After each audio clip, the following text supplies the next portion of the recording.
கிட்டயா பேசிட்டு இருக்க? ஆண்டி கிட்ட தானே பேசிட்டு இருக்கேன். நீ இப்படியே அமைதியா உட்கார்ந்துட்டு இரு.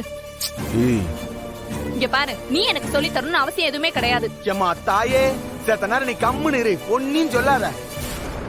அவங்க டாக்டர் உள்ள இருக்கிறவங்க செக் பண்ணிட்டு எல்லாம் சொல்லுவாங்க. நீ உன் வேலையை மட்டும் பார்த்தா போதும். அதை விட்டு எதையாவது சொல்லி எல்லாரையும் டென்ஷன்லாம் ஆக்கிட்டு இருக்காத. ஏய் ஷோ, என்ன அனன்யா? ஆண்டி, என்ன ஹாஸ்பிட்டல் சண்டை போடுற இடமா இது? நானே சுபாக்கு என்ன ஆச்சுன்ற கவலையில இருக்கேன். நீங்க என்னடான்னா இங்க வந்து சண்டை போட்டுட்டு இருக்கீங்க. நீங்க எனக்கு ஆறுதலா எதுவும் சொல்லலன்னா கூட பரவாயில்ல. பிளீஸ் தயவு செஞ்சு என்ன டென்ஷன் பண்ணாதீங்க.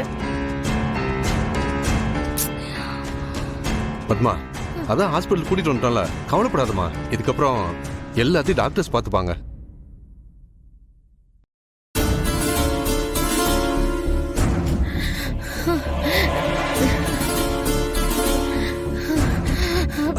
பத்மா, என்னாச்சுமா? அம்மா அம்மா பத்மா, அம்மா என்னாச்சு? அம்மா அத்தை, பத்மா, அம்மா என்னமாச்சு? நான் வேணா ஏதாவது குடிக்க. வேண்டாம். எல்லாரும் கொஞ்சம் விலகி இருங்கப்பா, காத்து வரட்டும். போங்க, போய் உட்காருங்க. தள்ளுப்பா.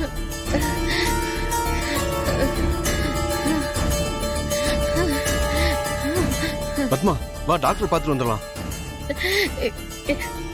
இல்லங்க, ஐயோ என் பொண்ணு நல்லா வந்தா போதும். எனக்கு பத்மா, வேற அதெல்லாம் எதுவும் ஒண்ணும் ஆகாது, நீ வேண்டாம். கவலைப்படாத. அம்மா இதுக்கு ஒரு தடவை டாக்டரை பாத்துடலாமா?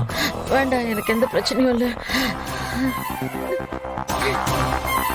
சுபா நல்லபடியா வீட்டுக்கு வந்துட்டான்னா நான் ஆட்டோமேட்டிக்கா நல்லா ஆயிடுவேன்ப்பா.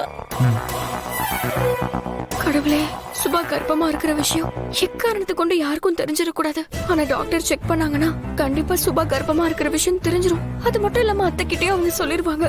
நாம தான் டாக்டர் கிட்ட பேசி அத்தை கிட்ட உண்மையை சொல்ல விடாம தடுக்கணும்.